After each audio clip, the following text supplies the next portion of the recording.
Unfortunately, I have a baggage that is before I used to practice engineering. And it always finds its way in some of the things I speak. You see, engineering is a very good science because it has several things. First, design. You look at a very beautiful conceptual design of what you want to do. And you actually do the design of how it's going to stand with all the structural elements. That you then sell to the people, and whenever you bring those models, everyone says, oh, how beautiful. That is a model. It's not the real thing. Then you have a second stage that is called implementation, where you get some characters called contractors. Those gentlemen and ladies, because there are ladies there too, are sometimes very difficult persons, because that is where the system starts to lose problems, to lose its focus. And as they start implementing, the way of implementing, they start shifting things, and at times we are not able as an engineer even to supervise and make sure that they actually keep with what was the design. And finally, you have those houses that fall down. The first culprit is the engineer, not the contractor. They say, oh, why is the engineer? But most times, the flaw can be in design or in implementation in the construction. Same applies to a society. And here, I want to just, as I say, highlight my views that we must address 2 points when we are speaking about the public and citizenly participation. One is a desired participation, that concept that we've just read from the Constitution. The second is the system's capacity to execute and implement that idea. And I think those are part of the questions that were brought in the survey. Are we capable of actually implementing in a just way and in an effective way that execution of the desired ends? In my view, that second part of execution needs to be addressed, and addressed seriously. I'm sure that doesn't say I'm ending, but if it says I will give thanks and sit down, I hope it's not a fire, but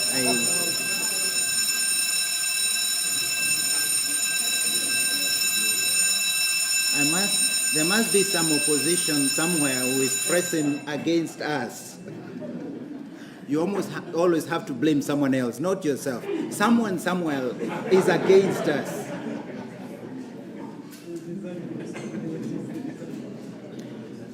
Let's go back. What I was trying to say is that an uncoordinated, disorderly implementation risks total failure. In my view, the engagement of the public in the context of community is this feedback loop that is meant to be a process of assessing and checking the public governance policies and decisions against this marking scheme, common good, and as well marking about not only the desired design, but also the implementation capacity. Unfortunately, public assessments, when we have seen, have been viewed as in the historical context, and this comes out very strongly in the survey, of settling scores. Settling scores. I also add another not very good word, visceral reactions, not rational reactions. When we go to public and we start examining, we let ourselves be easily swayed into that. And the first culprit of this is ethnicity, which comes out very clearly.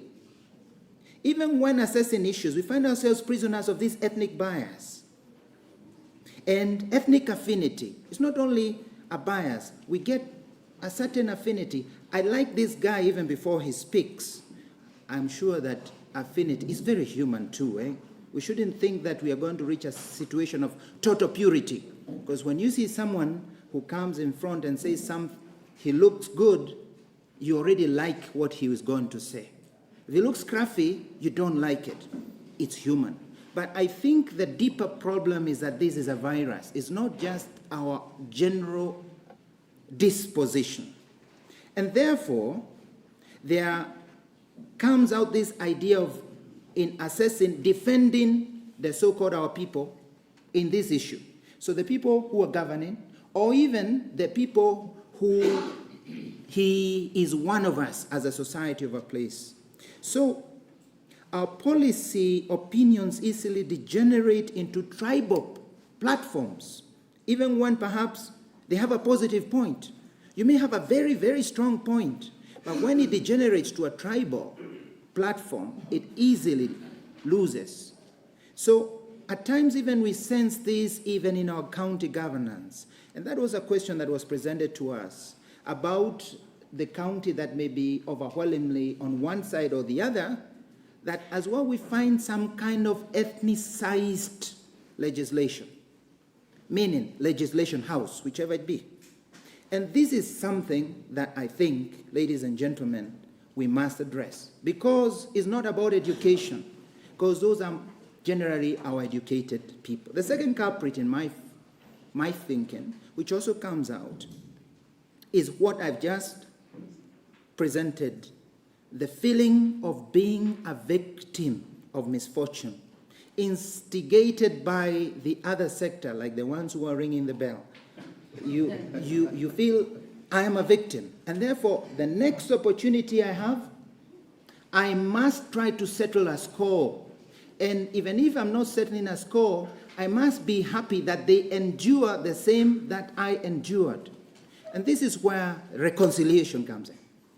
The sense of shedding baggage. And I feel justice becomes a culprit of these two enemies, ethnicity and the sense of victimization and vengeance. We as Christians must face these two things. Unfortunately, sometimes this reconciliation, which is very, very, very important, is being addressed politically. But reconciliation and bring the people together must be addressed on a personal platform of belief, because that's where you get the person more entirely. Politics and political feelings are normally something we wear on top, not something that comes from under. And the best way to see it is that how we shift political convictions every time election comes around. Really, we don't believe in the political manifesto as we shift. So there is something deeper which has to be addressed. And I think that came out quite well. How to do it? That's our challenge. But I feel we have the tools, the experience, and even case studies that can bring this very well. The case in point that I wanted just to refer in person is, for example, the case that the Catholic Diocese of Eldoret has done. It is a case that comes from the grassroots. It's not imposed from above. It is not a political reconciliation. How do we address it at the national level? How do we address it in the schools and education institutions where these two characters are still fighting? How do we engage it within our own community and, of course, in the devolved government? I know time is not on my side. I highlight 3 points.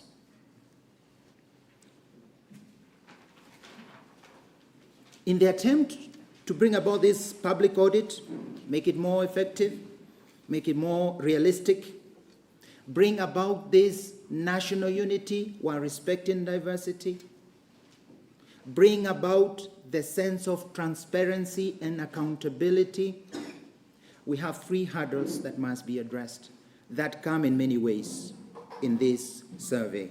And it is up to us to give it legs. The first, I call them the 3 C's. I put them: community priorities, capacity, and corruption. I'm sure I'm mentioning nothing new than what was said yesterday. Capacity is necessary, but capacity means involvement of the community at the national, party, county, and local levels to identify priorities. There must be a marking scheme, that they must be involved at priority identification and therefore be there to account for it. But we must therefore give facility for these priorities to be set such that the public forums where we engage these politicians, where we engage the community, is not distorted by the politicians. Most public hearings are poorly mobilized in the wrong days, and sometimes engage in the kind of people who are not going to really engage in the questions.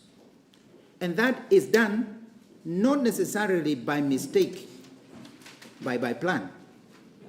You hold a Catholic gathering, a public gathering, at a time, 9 a.m., on a day, Wednesday, you'll be sure that the working class will rarely have a great representation. You get all the people of the ones who are the local, but we have to see how do we engage it in a way that we facilitate in that county or in that moment that those persons engaged can be present.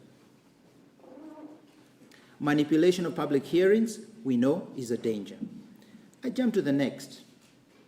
The second one is capacity. And here I want to mention two things. Capacity of the public to engage because they have a good grasp of issues, and capacity of the executive organs to properly execute the desired programs. The contractor capacity, if I won't put it in engineering. Does this man have the equipment? Does this man know how to build? Does he, given the analogy of engineering? And the capacity to actually engage and own to what are the ideals. The survey presented here was mainly carried out among the educated. And yet the majority in our people in our nation who are engaged in politics, politically engaged, even those who vote, even those who meet in those barazas, are generally the lower, medium educated and the lower. So there is a disconnect. And although this survey brings, I put that as an issue to be addressed, that most times the capacity of the public we want to engage, intellectual, is wanting. And we have to make the awareness. Call it political literacy, call it literacy about social issues. That is where we must as well address, because it's not enough to have that cream who only talk but are not there in the engagement of the politics or the political decisions. The second, as I was saying, is the capacity of these very same executive, that means the county governance, to implement. This has not been questioned enough, in my view. There's a long wish list of desired objectives, but our system is normally inefficient and often compromised by lack of expertise. Huge funds need persons at all levels to understand, safeguard the application of these funds for the desired objective. And the persons overseeing these objectives must have the intellectual capacity or grasp or expertise, knowing how to correlate the intended results and in the process of implementation. It's not only about funding, it's about planning. It's about priorities. It's about, is that bringing about that desired common good? And before concluding, the last one, which to me is a very serious issue, corruption. This is a real issue. On one hand, in the culture of corruption among our leaders and of our executive systems. And on the other, no less important, the gullibility of our people to be easily corrupted, to be silenced by little goodies, to close their eyes provided they they too share in the eating. This is a combination that is fatal for whatever we're trying to do in the devolved governance, in the devolved system, in the devolved services. No matter how good our policies look, no matter how rosy the results seem, no matter how much finances we adjudicate or we appoint or allocate, while this process does not, even when we have good capacity, if this process does not address the issue of corruption, so long as that issue continues being rogue, no progress will be made. And this must be addressed at those levels of leadership, of systems, and citizenry. What we call the matatu culture. The matatu culture means anything goes. And after all, the law is relative. Shift goalposts with some coins. And that is really the system that can destroy all these rosy and good ideas that we have. It's unfortunate that this is not addressed enough. It's unfortunate that it's not been addressed at the county when addressing the devolution issue from either the government or the opposition. I conclude with the example again of engineering, and you forgive this. It's like water. When you design a dam, you design a wonderful dam, huge, huge dam with a lot of water. And then you design a water distribution system, network. And we can have a great dam, a water system that is intent on distributing to so many of the communities. But when that dam starts to leak, and when that pipe network starts to leak, that leak always becomes bigger. It never stops unless it's stopped. The leak will force its way more and more, and you will not be able to know how much of that water will reach to who. It is a system that in itself continues in a way crippling itself towards the end.